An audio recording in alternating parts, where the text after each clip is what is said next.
राज ठाकरे तेरे में दम है तो चुनाव रोक के बता. राज ठाकरे तेरे में दम है तो चुनाव रोक के बता. सुप्रीम कोर्टाने सांगितलं निवडणुका घ्या. मी तुम्हाला चॅलेंज करतो संजू बाबा, उद्धव, राज ठाकरे तेरे में दम है तो चुनाव रोक के बता. राज ठाकरे तेरे में दम है तो चुनाव रोक के बता. राज ठाकरे तेरे में दम है तो चुनाव रोक के बता. आणि म्हणून निवडणूक तर होणार का.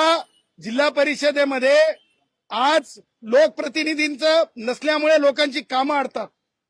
नगरपालिकांमध्ये, महापालिकांमध्ये मला असं वाटायलंय मुंबई महापालिकेमध्ये उद्धवचा सुपडा साफ होणार आहे. दोघं भाऊ हातात बांधून सुद्धा हातात रिकामे जाणार आहेत.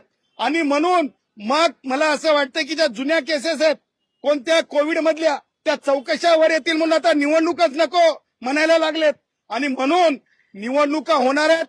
कायद्यापेक्षा मोठे नसल्यामुळे यांना कायदे संमत यांनी विनंती करून ठरलेलं ठिकाण अधोरेखित करून द्यावं अशी विनंती जर यांनी कायदा संमत असेल तर यांना द्यावं. अन्यथा कायदा संमत नसलेल्या बाबींकरिता मोर्चा काढता येणार नाही. कारण मोर्चा हा भुकेसाठी आहे का. मोर्चा हा ओल्या दुष्काळासाठी आहे का. मोर्चा हा बेरोजगारीसाठी आहे का. अरे हे की नाही हे दळभद्री मोर्चा कशासाठी काढत आहेत. उद्या मृत्यू वय दिसतंय तर आजपासून गौरायला लागले आहेत. हे निवडणुकीमध्ये हारणार आहेत. यांची राख होणार आहे, माती होणार आहे.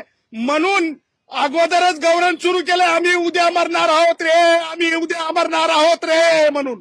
आणि म्हणून यांच्यावर कायदेशीर कारवाई करावी. यांना काही तशा प्रकारचं करू देऊ नये. कारण टॅक्सीवाल्याचं पोट आहे, त्याच्याच बरोबर दिहाडी मजुराचं पोट आहे, व्यावसायिकाचं पोट आहे. जीडीपीला धक्का लागू शकतो. फॅशन स्ट्रीट मध्ये देशातले लोक शॉपिंगसाठी येतात. त्यांच्या रोटी कपडा मकान जो त्यातून चालतो चट्टी रोटी त्याच्यावर असर होऊ शकतो. जरंग्याच्या केसमध्ये स्पष्टपणे काय सांगितलं होतं माननीय उच्च न्यायालयाने. मोर्चे ठरलेल्या ठिकाणी होऊ शकतात, त्याच्या व्यतिरिक्त होऊ शकत नाही.